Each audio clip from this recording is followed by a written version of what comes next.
Mi padre siempre decía que yo solo servía para ser un esclavo mientras le entregaba todo a mi hermano Dorado.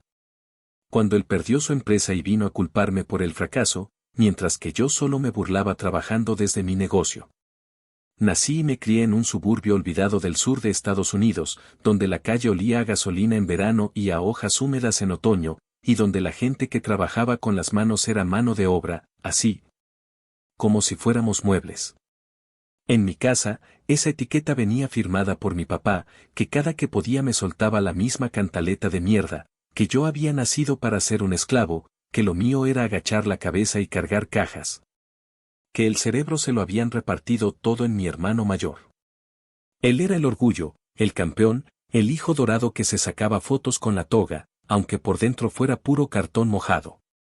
A mí me tocaba escuchar esa sinfonía de desprecio con el televisor prendido de fondo, mi madre callada y el viejo con su cerveza barata dando golpes con los nudillos en la mesa. Como si marcara el ritmo de mi supuesto destino. Recuerdo con una claridad que me encabrona la tarde en que mi papá decidió repartir roles de por vida. Estábamos cenando pollo horneado reseco y verduras congeladas que sabían a nada, y de la nada suelta que en esta familia hay que entender los talentos de cada quien. Me miró como quien mira una llanta pinchada y dejó caer la frase que se me tatuó en el pecho: tú sirves para trabajar, no para pensar, eres un esclavo con patas. Luego giró la cabeza hacia mi hermano y le dijo, con esa voz que solo usaba para los brindis y las fotografías, que a él sí le corre el negocio por las venas.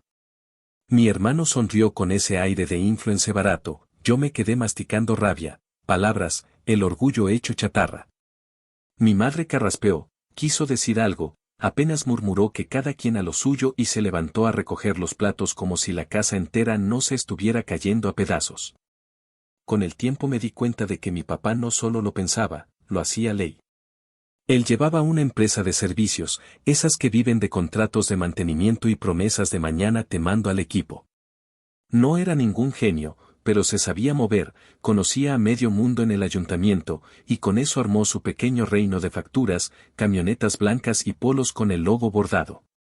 Adivinen a quién puso a aprender desde bien chico a mover cajas, a cargar herramientas y a decir sí, señor, con una sonrisa pegada con saliva, a mí, por supuesto.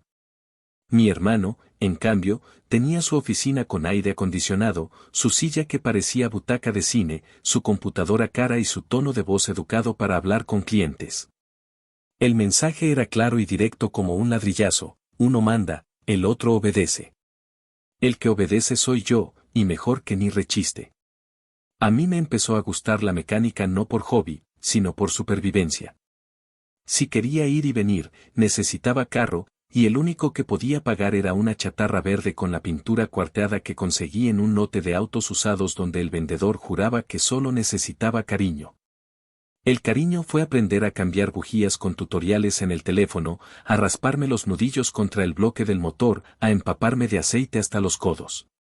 En el patio de atrás, con una lámpara prestada, me pasaba horas hablando solo, maldiciendo tornillos que no querían salir, jurando que algún día esa tosudez mía iba a servirme para algo más que armar y desarmar fierros. Nunca olvidaré el olor a gasolina pegado a la piel ni la sensación de tener el corazón apretado cada vez que giraba la llave y el carro arrancaba milagrosamente, era como si por fin, por un ratito, la vida me hiciera caso. Mientras mi hermano paseaba su sonrisa de anuncio por la oficina de mi papá, yo me deslomaba en la bodega con otros dos tipos que sabían exactamente cómo se siente cargar el mundo en la espalda con el sueldo justo para sobrevivir. Allí, entre el sonido de las herramientas y el eco de los insultos del viejo, entendí que si quería dejar de ser el esclavo tenía que largarme con lo puesto y apostar por mis manos. Empecé a acumular herramientas poco a poco, comprando en casas de empeño, regateando como perro flaco, guardando cada llave, cada dado, cada maldita herramienta como si fueran billetes. En las noches, después de las jornadas en la empresa de mi papá, me iba al estacionamiento de un amigo que tenía un taller improvisado detrás de un lavadero de autos, allí arreglábamos frenos por encargo. Cambiábamos alternadores, enderezábamos defensas con paciencia. Yo aprendía, cobraba poquito, comía tarde, dormía peor, pero joder, estaba levantando algo mío. Mi papá odiaba esa idea.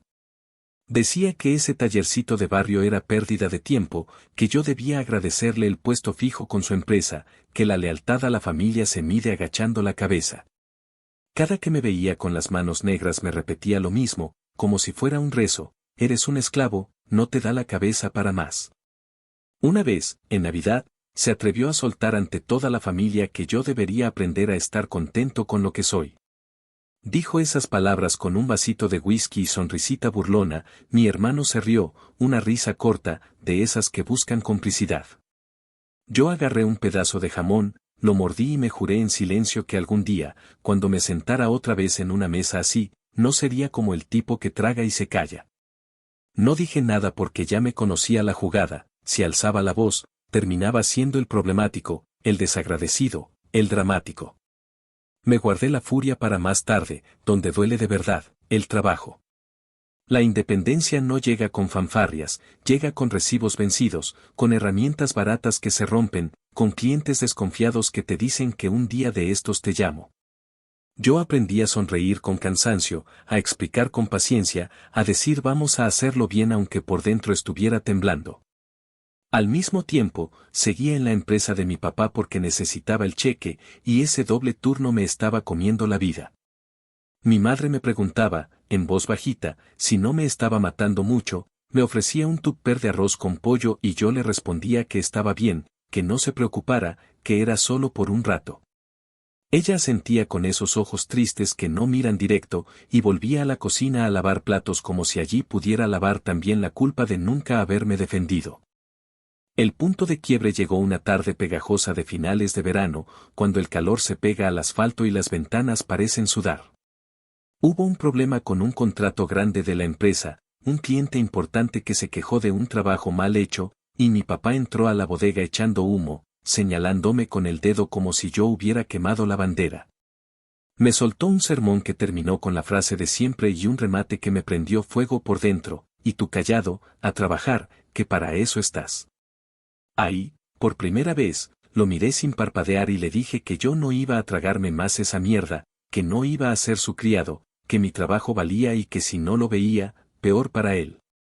El silencio que siguió fue un vacío grande, un hoyo donde solo se escuchaba el zumbido de los ventiladores viejos y mi respiración cortada. Mi hermano apareció en la puerta, cruzado de brazos, con esa media sonrisa que no llegaba a los ojos, y me soltó desde la seguridad de su camisa planchada que no hiciera drama, que hay roles, que papá sabe lo que hace. Me entraron ganas de estrellarle una caja de tornillos en la cara.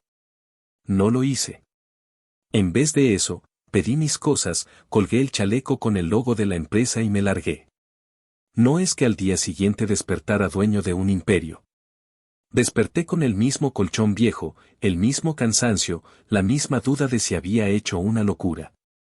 Pero también desperté sin la cadena del eres un esclavo en el cuello, y esa sensación de ligereza, aunque fuera mínima, me dio el empujón.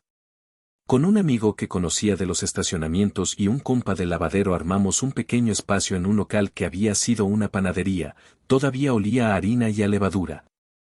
Y en la pared quedaba el fantasma de un letrero de ofertas. Pintamos, pusimos luces, anotamos en una libreta los nombres de 3 clientes que nos habían prometido dar una oportunidad. Mi primera caja registradora fue una caja de zapatos con billetes arrugados, y mi primer anuncio fue un cartel escrito con marcador y cinta transparente pegado en la ventana.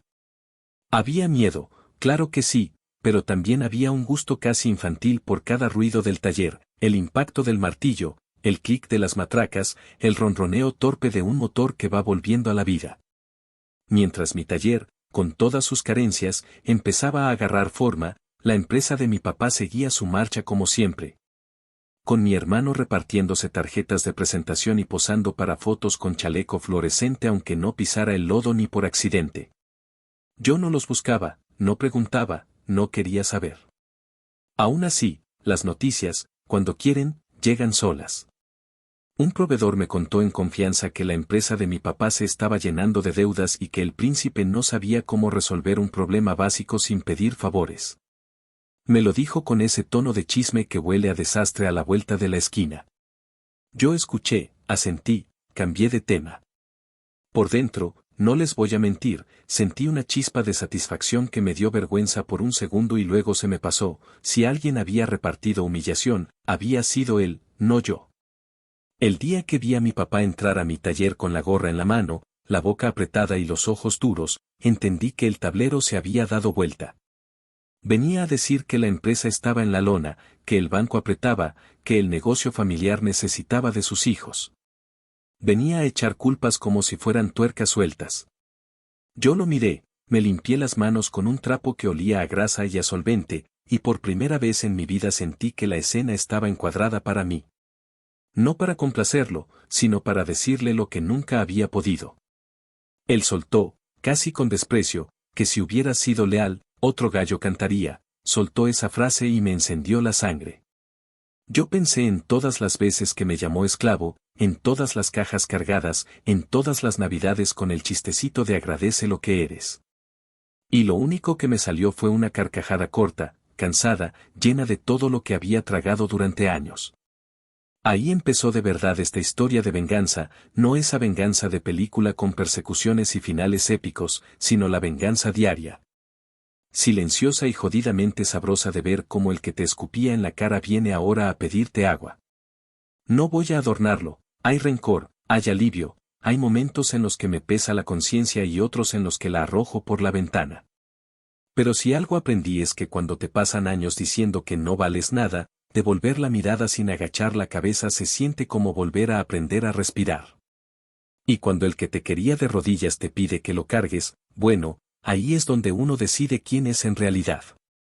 A partir de aquí, y para que no falte su buen drama, vendrán las actualizaciones.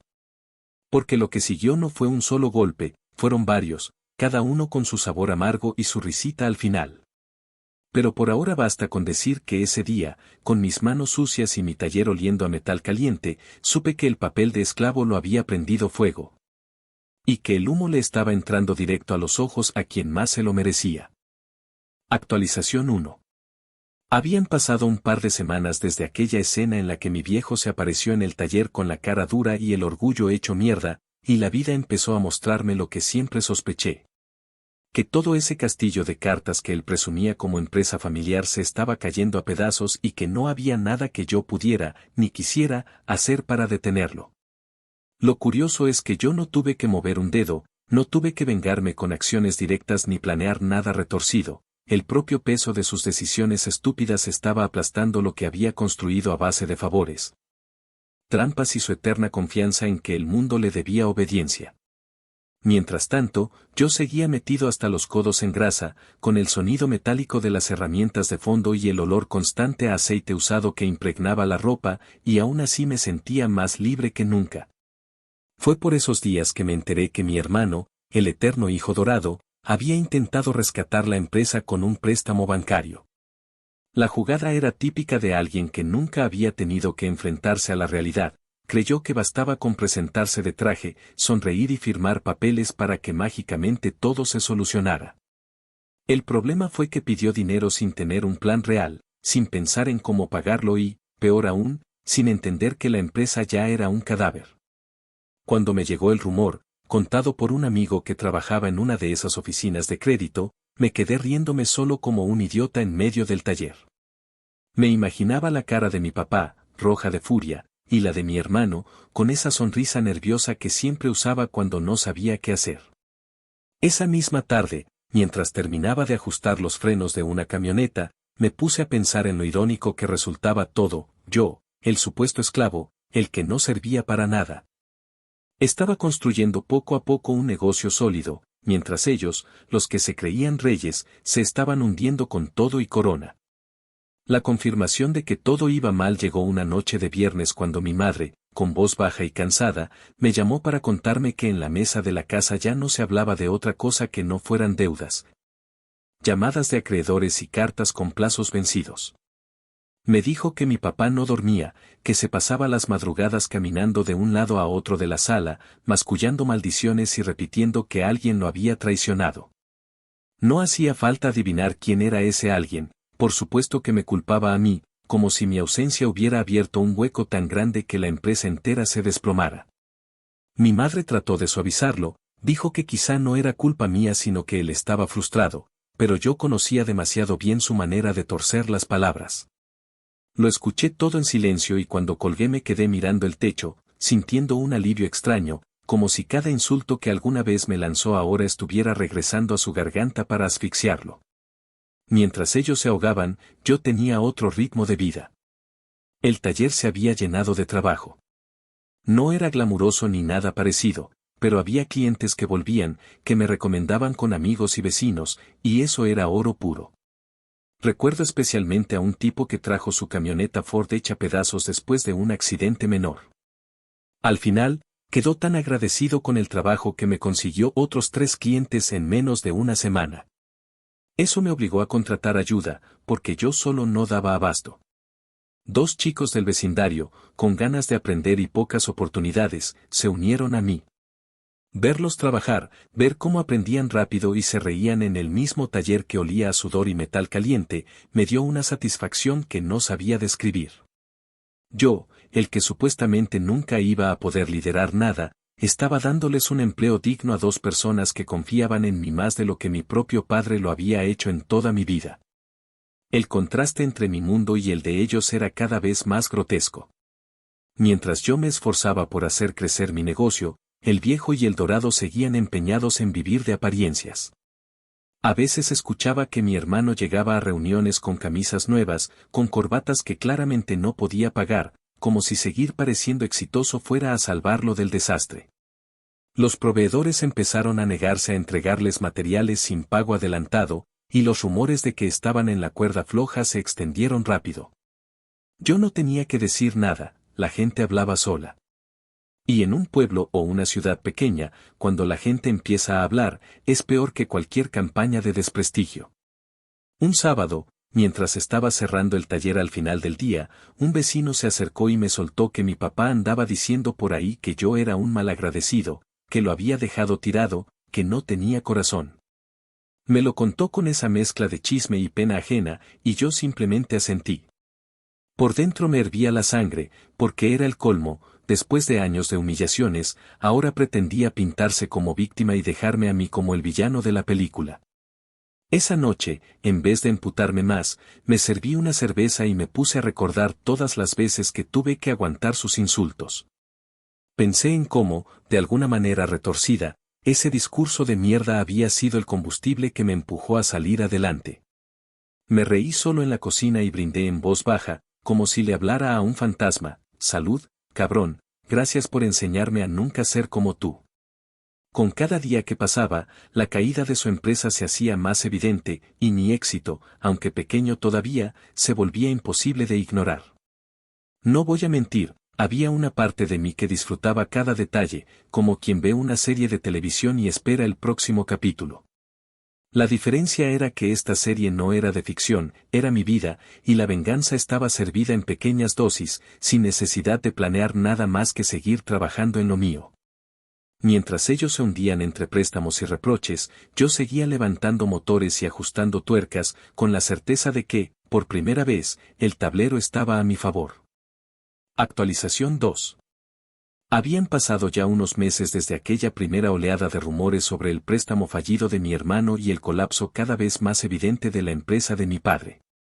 El tiempo corría rápido porque yo estaba completamente metido en el crecimiento del taller, apenas tenía días de descanso y la rutina era agotadora, pero productiva. En ese mismo lapso, lo que comenzó como simples quejas de proveedores y retrasos en pagos terminó por explotar de lleno. Un buen día me enteré de que la casa grande donde crecimos, esa que mi padre presumía como el símbolo de su éxito y que para mí siempre fue más una prisión con paredes llenas de gritos que un hogar, había quedado en manos del banco. La habían perdido porque la puso como garantía para cubrir deudas, y por supuesto, ni él ni el Dorado pudieron mantener los pagos. Cuando me lo contaron, no supe si reír o sentir un vacío en el pecho, porque aunque ese lugar había sido escenario de mis peores recuerdos, también era el único sitio que alguna vez consideré mío. Lo cierto es que en ese momento entendí que el viejo se estaba desmoronando y arrastraba a todos con él, menos a mí, porque ya no me tenía a su lado. Mientras ellos empacaban a la carrera y se mudaban a un apartamento barato en un complejo gris, yo estaba terminando de mudarme a un espacio mucho más grande para el taller. Era casi una ironía cruel del destino, al mismo tiempo que ellos se achicaban, yo estaba creciendo. Recuerdo el día que firmé el contrato para el nuevo local. No era nada lujoso, pero tenía el doble de espacio, un área techada donde cabían al menos 6 autos al mismo tiempo, y en la parte superior había un pequeño apartamento que pude acondicionar como vivienda. Era sencillo, pero para mí era un palacio porque lo había conseguido con mi propio trabajo. Pinté las paredes con mis empleados, arreglamos el piso con cemento nuevo, instalamos luces potentes y un compresor que sonaba como música cuando lo encendíamos. Dormir arriba de mi propio negocio era una sensación indescriptible. Podía bajar en pijama en medio de la noche a revisar un auto que me tenía inquieto y subir de nuevo como si nada. Por primera vez me sentía dueño de mi tiempo, de mi espacio y de mi vida. La noticia de la pérdida de la casa no me llegó directamente de mi familia. Fue un vecino de toda la vida, un hombre mayor que me paró en la calle un domingo, quien me contó con lujo de detalles cómo vio a mi padre salir con cajas y muebles apilados en una camioneta vieja, y cómo mi hermano, con el ceño fruncido y la camisa arrugada, daba órdenes inútiles sobre dónde poner las cosas. Yo escuchaba todo con una calma rara, porque sabía que, tarde o temprano, algo así iba a pasar. El hombre terminó su relato diciéndome que lamentaba mucho lo sucedido, que al final seguían siendo mi sangre. Yo lo miré y le respondí que la sangre no justifica las cadenas, y seguí mi camino sin voltear atrás. No tardó mucho en aparecer mi papá en mi taller otra vez. Llegó sin avisar, con la cara marcada por el cansancio, la ropa que parecía recogida del fondo de un cajón y ese olor a tabaco barato mezclado con sudor que siempre lo rodeaba cuando estaba de malas. Se plantó frente a mí, mientras yo estaba revisando el motor de una camioneta, y soltó un discurso lleno de reproches. Me dijo que era mi obligación como hijo salvar el apellido, que él había trabajado toda su vida para levantar un legado y que ahora me tocaba a mí demostrar gratitud. Lo decía con una voz quebrada que intentaba sonar firme, como si todavía tuviera la autoridad de antes, pero ya no le quedaba nada de esa figura que imponía miedo. Yo lo dejé hablar hasta que terminó y entonces le respondí con todo lo que llevaba guardado durante años. Le dije que mi único deber era haber recibido respeto y un lugar justo como hijo, que él me negó eso desde siempre y que ahora no esperara que yo me convirtiera en el salvavidas de sus malas decisiones. Le recordé cada frase en la que me llamó esclavo, cada gesto de desprecio, y cerré con la única verdad que me salió del alma, ahora que se tragara las consecuencias de su desprecio, porque yo no iba a cargar con su ruina. El silencio después de mis palabras fue brutal. Los 2 empleados que estaban cerca fingieron ocuparse en lo suyo, pero claramente habían escuchado todo. Mi padre apretó los dientes, como si quisiera decir algo más, pero no le salió nada. Apenas giró sobre sus talones y salió golpeando la puerta de metal con tanta fuerza que el ruido se quedó rebotando en las paredes. Yo me quedé quieto, con el trapo sucio en la mano, sintiendo un temblor en el cuerpo, no de miedo sino de liberación. Había pasado tanto tiempo imaginando ese momento que, cuando llegó, no me supo a victoria ruidosa, sino a paz silenciosa. Después de esa confrontación, mi madre vino a verme. Llegó un martes por la tarde, con una bolsa de galletas que ella misma había horneado, como si quisiera disfrazar la visita de algo cordial. Se sentó en una silla vieja del taller y me habló con un tono suave, casi suplicante. Me dijo que entendía mi enojo, pero que no debía ser tan duro con mi papá, que al final seguía siendo mi padre y estaba pasando por un momento terrible. Yo la miré a los ojos y le respondí que mi papá llevaba toda la vida haciéndome pasar momentos terribles a mí, que nunca me trató como a un hijo y que ahora no podía pedirme de repente que me olvidara de todo. Ella bajó la mirada, no discutió, solo suspiró y dijo que temía que yo me convirtiera en alguien frío. En su voz había tristeza, pero también una resignación que me confirmó que ella sabía, desde siempre, lo que él me había hecho. En ese mismo periodo, mientras ellos se acomodaban a duras penas en su nuevo apartamento, yo estaba inaugurando oficialmente el nuevo local. Hicimos una especie de pequeña celebración con los empleados, amigos cercanos y un par de clientes que se habían vuelto habituales. Compramos pizzas, cervezas y pasamos la tarde riéndonos, con la música a todo volumen y los motores apagados por unas horas. Fue una fiesta sencilla, pero para mí significó más que cualquier cena familiar de Navidad en aquella casa que ya no existía. Porque en ese lugar nuevo, rodeado de gente que me respetaba, entendí que mi historia no era la de un esclavo, sino la de alguien que se había construido a sí mismo desde el barro. Así, entre la mudanza forzada de mi familia y la expansión de mi taller, el contraste se volvió insalvable.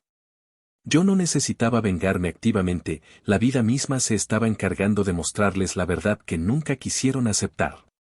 Ellos habían perdido lo que más valoraban, su estatus y su fachada, mientras yo, con las manos manchadas de grasa y la frente sudada, ganaba terreno poco a poco. Esa fue la primera vez que me di cuenta de que la venganza no siempre llega con gritos ni golpes, a veces llega en forma de un silencio incómodo.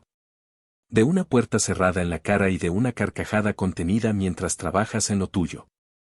Actualización 3. Había pasado medio año desde aquella mudanza forzada y la puerta que le cerré en la cara a mi viejo, y para entonces el mundo había girado lo suficiente como para que cada cosa estuviera en su sitio. Aunque ese sitio fuera jodido para algunos. La noticia me llegó una tarde calurosa de finales de primavera, cuando el asfalto parecía derretirse y la gente buscaba sombra bajo cualquier toldo.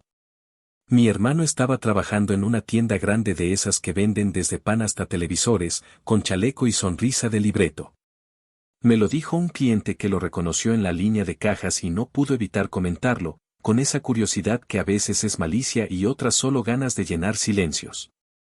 Al principio pensé que era un chisme más, pero al día siguiente tuve que ir a devolver unas piezas que me habían mandado mal y ahí estaba, detrás del mostrador, con una plaquita en el pecho y la mirada de quien acaba de tragarse un sapo entero.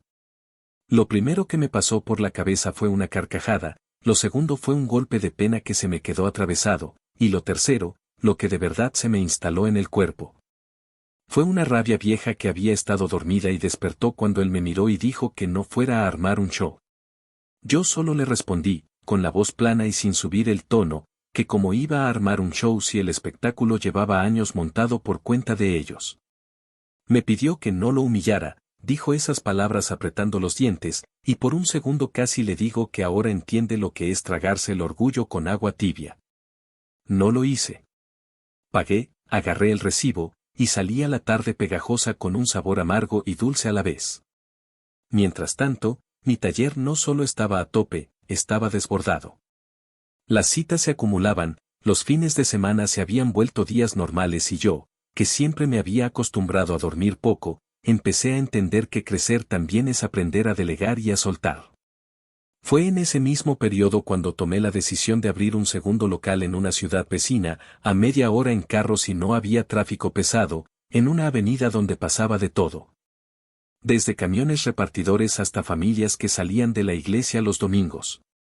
No fue una epifanía heroica, fue más bien la suma de pequeñas señales, un proveedor que me dijo que por allá casi no había talleres confiables, un par de clientes que manejaban desde esa zona y se quejaban del camino. Y un letrero de serrenta que vi justo al lado de una lavandería y una taquería que se llenaba al mediodía. Me planté frente al local con las manos en la cintura, respiré ese aire de polvo viejo y aceite rancio que tienen los lugares abandonados, y supe que ahí podía crecer algo mío si le metía ganas. El dueño del lugar era un señor que había visto de todo y desconfiaba por deporte, así que la negociación fue una danza larga de miradas, silencios y condiciones. Al final, cuando le dije que no iba a prometer nada más que trabajo y respeto por el espacio, soltó un suspiro y me dio la mano. Yo salí con la llave fría dentro del bolsillo como quien guarda una piedra de río que ya sabe que le pertenece. Los días que siguieron fueron una mezcla de guerra y fiesta. Mudé parte de mis herramientas, compré estantes de segunda mano en un mercado de garaje, pinté paredes con rodillo junto a los empleados. Puse un letrero sencillo pero claro en la fachada y llamé a los clientes de confianza para contarles la novedad. La parte de arriba del nuevo local no era habitable, pero servía de almacén, y en la planta baja cabían varios carros con holgura. Lo suficiente como para que el movimiento no se volviera un infierno cada vez que llegaba una grúa. Firmé los papeles de las licencias con una letra que temblaba de cansancio y emoción. Preparé una carpeta con facturas limpias como me enseñó un amigo que trabaja en una oficina y pedí a un primo que sabe de computadoras que me instalara un sistema sencillo para llevar las órdenes, nada elegante. Solo algo que me ayudara a no ahogarme en papeles. Convencí a un chofer de grúa conocido para que hiciera ruta fija los lunes y los jueves y nos dejara los carros que recogía en carretera. A cambio, yo le conseguía trabajo de regreso con clientes que necesitaban traslados. Todo se fue armando como esos rompecabezas que al principio parecen imposibles y de pronto encajan con una calma que da gusto. Abrir un segundo local significó también aprender a soltar el control obsesivo sin perder el rumbo. Puse a cargo a uno de los chicos que venía conmigo desde el principio, un moreno flaco con manos rápidas y una paciencia que envidio, y le dije, mirándolo a los ojos, que no quería perfección, quería honestidad y ganas. Le conté que no me interesaba la pinta ni el discurso, que lo que buscaba era que la gente saliera de ahí con la sensación de que no los habíamos jodido. Él asintió serio, con ese brillo que te hace confiar, y al día siguiente llegó temprano, se puso los guantes y se plantó como si toda la vida hubiera estado esperando esa oportunidad. Yo iba y venía entre los dos locales con el estómago apretado, sintiendo ese vértigo rico de cuando uno se lanza a algo grande sin red. Había días en que todo salía torcido, piezas que no llegaban, clientes que cancelaban, empleados que se enfermaban. Y otros en los que el taller parecía una orquesta afinada y yo me permitía levantar la vista del piso para pensar en lo que venía. En ese ir y venir, recibí la llamada de mi madre una tarde de lluvia fina que no lavaba nada, solo dejaba la ciudad pegajosa y triste. Me habló con voz baja, como si no quisiera espantar el poco orgullo que me quedaba o como si estuviera pidiéndole permiso al aire. Dijo que había visto a mi hermano en la tienda, que se le apretó el corazón, que nunca imaginó verlo así, con la espalda un poco encorvada y la sonrisa de obligación. Dijo que mi papá estaba insoportable, que los culpaba a todos menos a sí mismo, que se pasaba el día rumiando historias de gloria y soltando la frase de siempre, esa mierda de que en esta familia se debe lealtad. Luego, como quien se arrepiente pero ya abrió la puerta, me pidió que no fuera tan duro, que considerara ayudar aunque fuera un poco. En su voz había cansancio y miedo, y a mí se me mezcló el resentimiento con una ternura vieja que aún no se muere del todo. Le respondí sin gritar, sin reproches largos, que yo no iba a sostener a quien me escupió durante años, que ya hice mi parte sobreviviendo a su desprecio y que ahora me tocaba cuidar lo mío. Ella guardó silencio, me dijo que me quería, y colgó con un suspiro que me persiguió el resto de la tarde. A los pocos días, como si la vida quisiera medir si hablaba en serio, me encontré de frente con mi padre en el estacionamiento del vecindario donde ahora vivían. Yo había ido a dejarle a mi madre una caja con víveres y unas medicinas que me pidió, porque por más cabrón que me ponga con él, a ella no la abandono. Estaba caminando hacia el carro cuando lo vi salir de una puerta con un recibo arrugado en la mano, mascando rabia y orgullo herido. Me clavó la mirada, esa mirada vieja que siempre había querido aplastarme, y por un segundo pensé que iba a soltar otra de sus frases escritas con veneno. No dijo nada. Solo me sostuvo la vista, me escaneó como quien busca fallas y luego la desvió hacia la caja en el asiento del copiloto. Le tembló la mandíbula. Yo no dije palabra. Arranqué, salí a la calle y, en el semáforo, me di cuenta de que, por primera vez, no me había dado miedo. Me dio una risa corta que se mezcló con un dolor sordo en el pecho. Hay victorias que no se celebran con gritos, se celebran con el silencio intacto. En medio de ese torbellino familiar, el segundo local empezó a caminar con piernas propias. Hicimos un acuerdo con la taquería de la esquina para dar descuento a los clientes que esperaban reparaciones largas, y sin querer armamos un pequeño ritual de barrio, la gente dejaba el carro, cruzaba a comer. Volvía con salsa en la comisura de los labios y una historia bajo el brazo.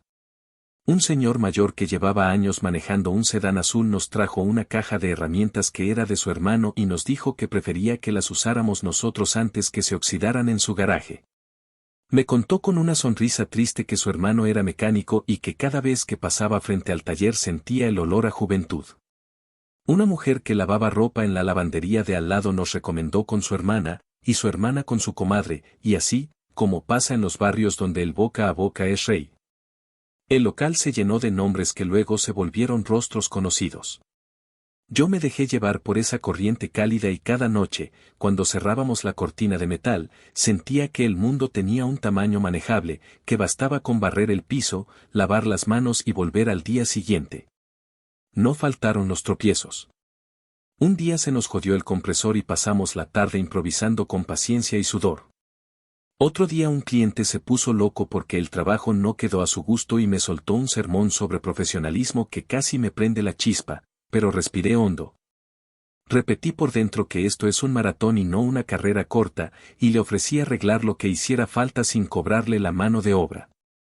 Al final, volvió con una disculpa torpe y nos trajo donas. Aprendí a elegir batallas, a tragar mi orgullo cuando valía la pena y a defenderlo cuando era necesario.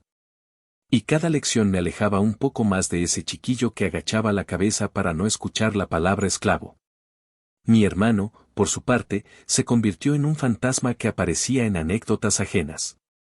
Me contaron que había pedido horas extra, que lo habían pasado a la sección de electrónicos, que se esforzaba por memorizar discursos de venta, que a veces lo veían mirar al vacío como quien hace cuentas que no cierran. Pensé mucho en él, más de lo que me hubiera gustado admitir.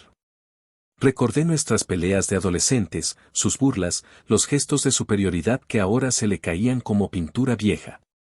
Me pregunté si alguna vez le pesó de verdad el papel que le dieron en la casa, si alguna noche se miró al espejo y se sintió un fraude. No lo llamé. No me llamo. A veces lo justo es la distancia. Hubo una tarde en la que me lo crucé otra vez, esta vez en el estacionamiento de la tienda, cargando cajas de mercancía con un chaleco fluorescente que le quedaba grande. Me vio, yo lo vi, y nadie dijo nada durante un segundo largo que se hizo pesado. Entonces él, con la voz cansada, soltó que esperaba que estuviera contento con mi imperio. Yo, con la calma que me costó la vida aprender, le respondí que contento no, ocupado. Dijo que papá no va a aguantar mucho esta humillación. Le contesté que no era mi problema y que si de verdad quería ayudarlo, empezara por no repetir sus mismas mentiras. Hubo un amago de réplica, un brillo de enojo viejo, y después solo quedó el ruido de las ruedas de un carrito al pasar. Me fui con el pecho apretado y una certeza fría, no todos los puentes hay que quemarlos, algunos se quedan allí, sin tránsito, para recordar por qué del otro lado ya no hay camino. Cuando se acercaba el final de ese medio año largo y denso, me encontré haciendo algo que me hubiera parecido imposible tiempo atrás, planeando días libres. No hablo de vacaciones elegantes, hablo de un domingo cada tanto en el que cerrábamos temprano, encendíamos una parrilla improvisada en la parte de atrás del taller y comíamos carne con tortillas mientras los carros dormían.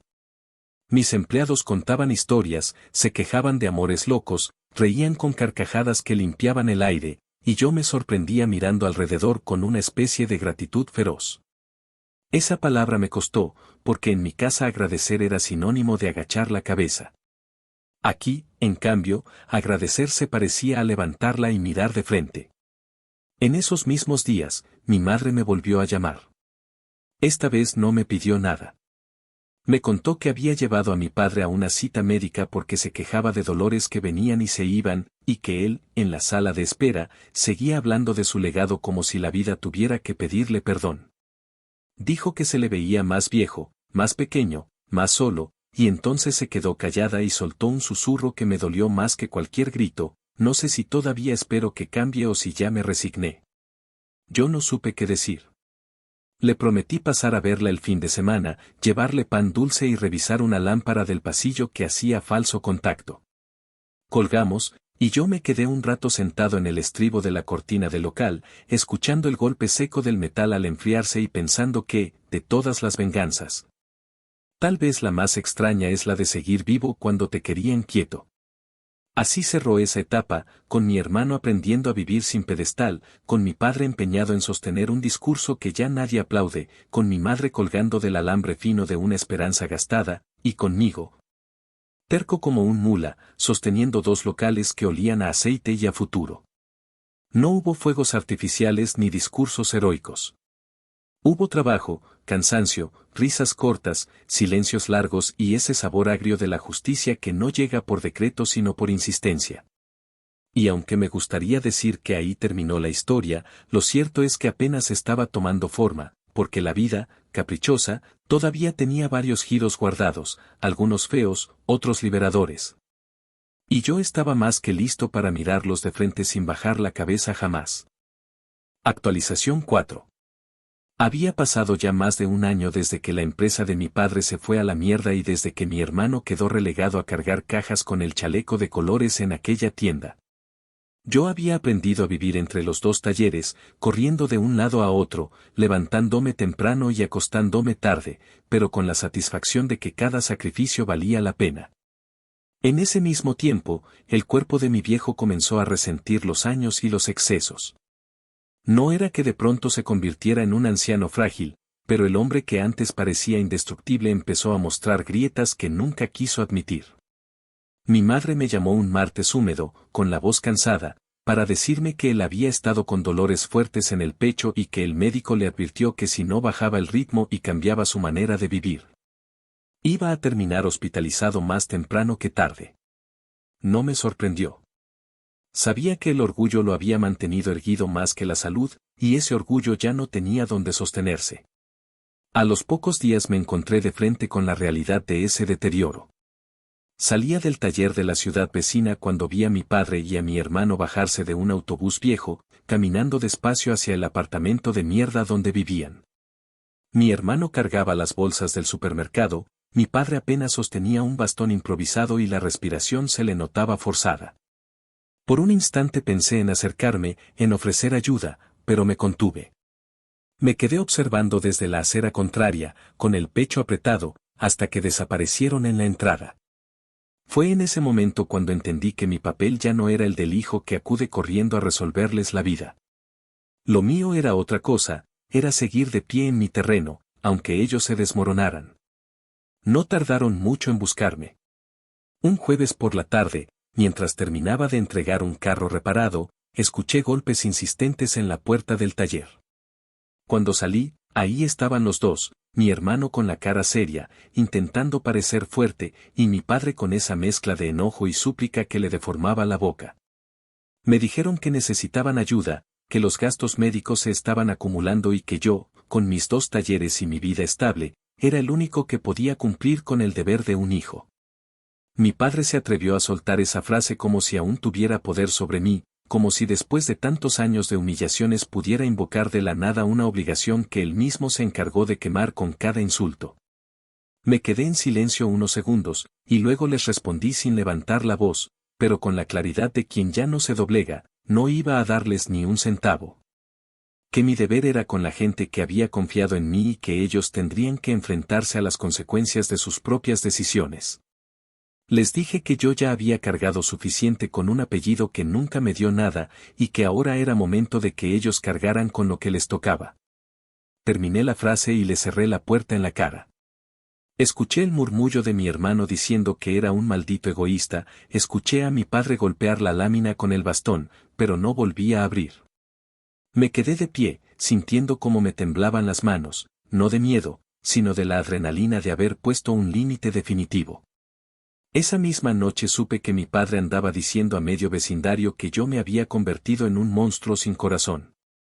Un cliente habitual, entre risas incómodas, me contó que lo había escuchado quejarse en una tienda, diciendo que yo era la peor clase de hijo, que lo había abandonado cuando más me necesitaba.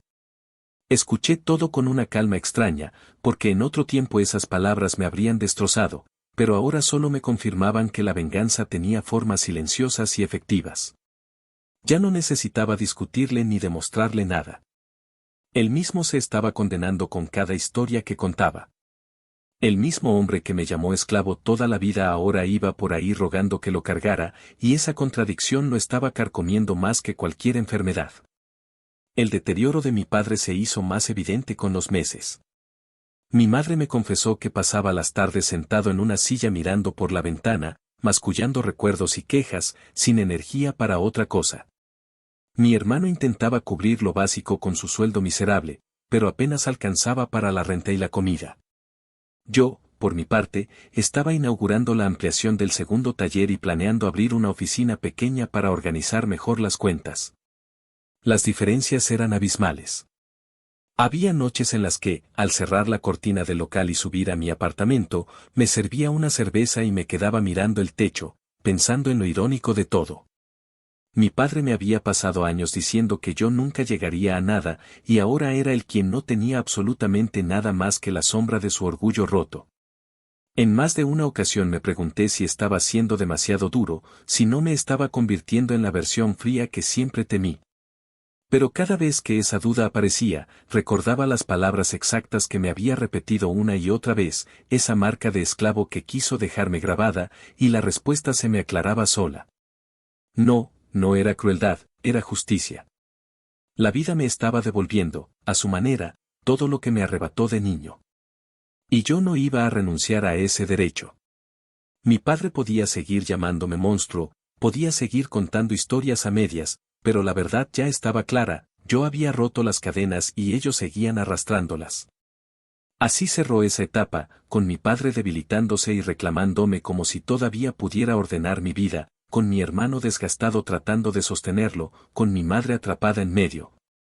Y conmigo firme en mi decisión de no volver a cargar lo que no me corresponde. La venganza, pensé más de una vez, no siempre es un golpe seco ni un grito de victoria. A veces es simplemente mantener la puerta cerrada mientras al otro lado se escuchan los lamentos y aprender a dormir tranquilo con ese silencio. Actualización final. Habían pasado ya un par de años desde aquel primer portazo y desde la última vez que mi padre vino a decirme que yo tenía la obligación de salvar su apellido, y el tiempo, testarudo como siempre, se encargó de poner cada pieza en su sitio. Para entonces el taller del barrio había dejado de ser un cuarto con olor a pan viejo y grasa para convertirse en una pequeña columna vertebral de mi vida, y el segundo local, ese que abrimos junto a la lavandería y la taquería, caminaba con paso propio.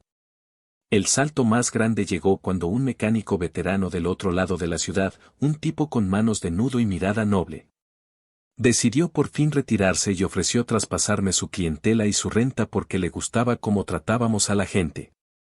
Lo conocí una tarde de viento frío, me sirvió café en un vaso de unicel y me dijo sin dar vueltas que en este país la reputación se gana con años y se pierde en un minuto. Que si iba a agarrar ese local lo hiciera con respeto. Le prometí que sí, y cuando cerramos trato me llevé las llaves en el bolsillo como quien guarda la prueba de que no todo estaba escrito. Abrimos ese tercer espacio sin fanfarrias, con pintura fresca, un par de lámparas nuevas y la misma filosofía terca de siempre, cobrar lo justo. Explicar sin hablar como vendedor de feria y entregar los carros como si fueran nuestros.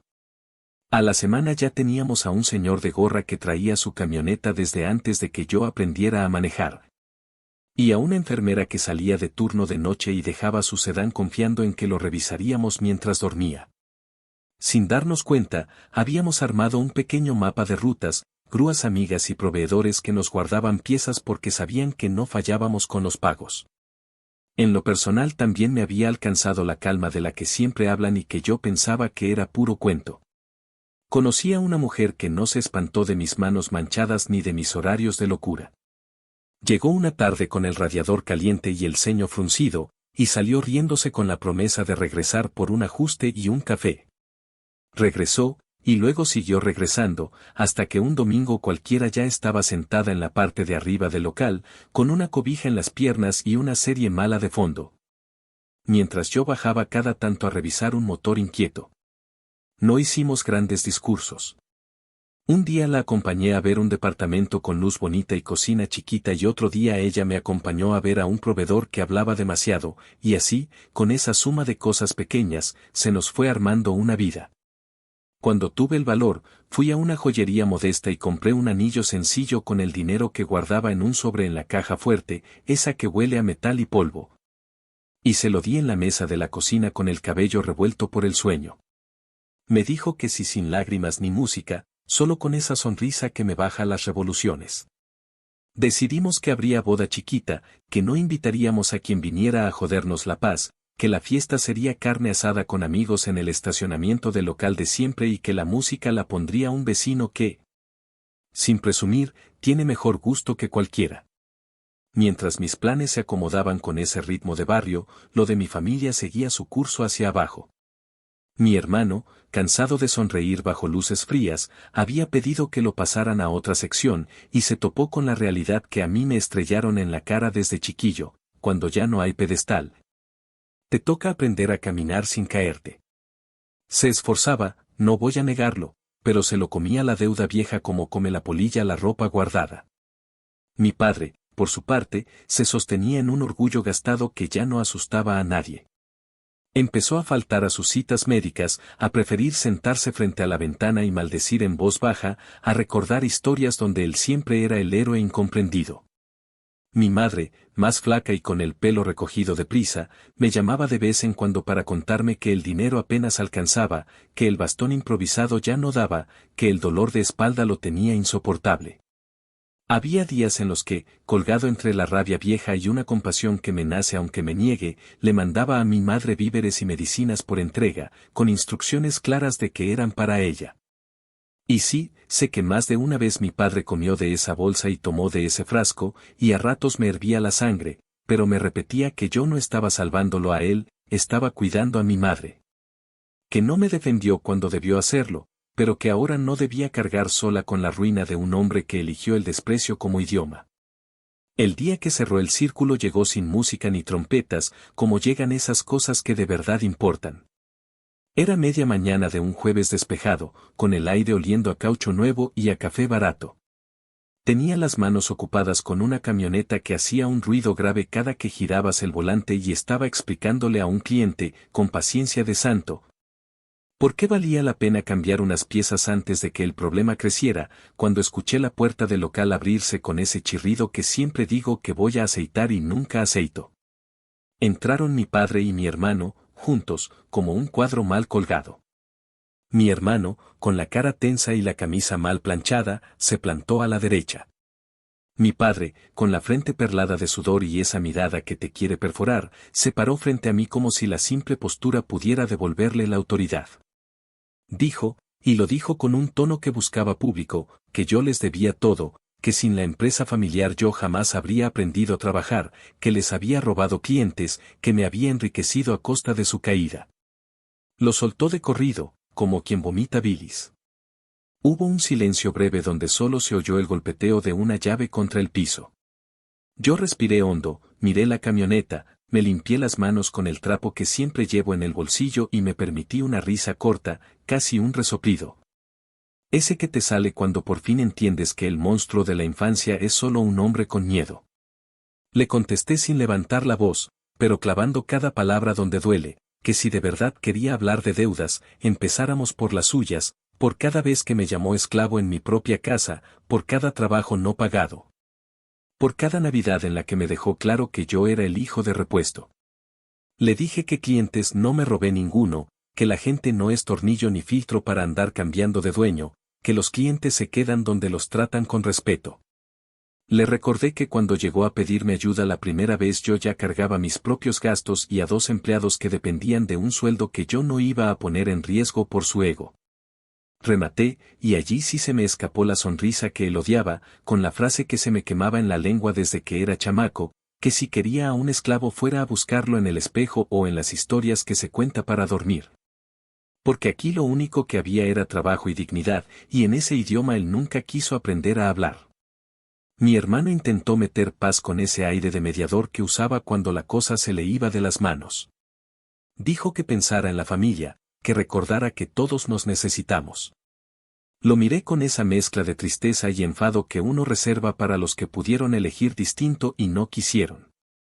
Le dije que yo sí estaba pensando en la familia, en la que estoy construyendo ahora mismo, y que por eso justamente no iba a abrir un boquete en mi barco para rescatar a quien decidió saltar cuando el mar estaba calmado.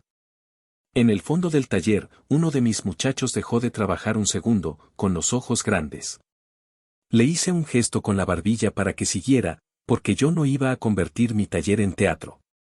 Mi padre, al verse ignorado, quiso subir el tono. Dijo que me maldecía, que un día iba a necesitarlo y que entonces entendería lo que era suplicar. Me acerqué un paso, lo suficiente para que me oliera el sudor y el metal, y le dije que ojalá nunca tuviera que pedirle nada a nadie, pero que si un día me veía en el suelo no iba a buscarlo a él.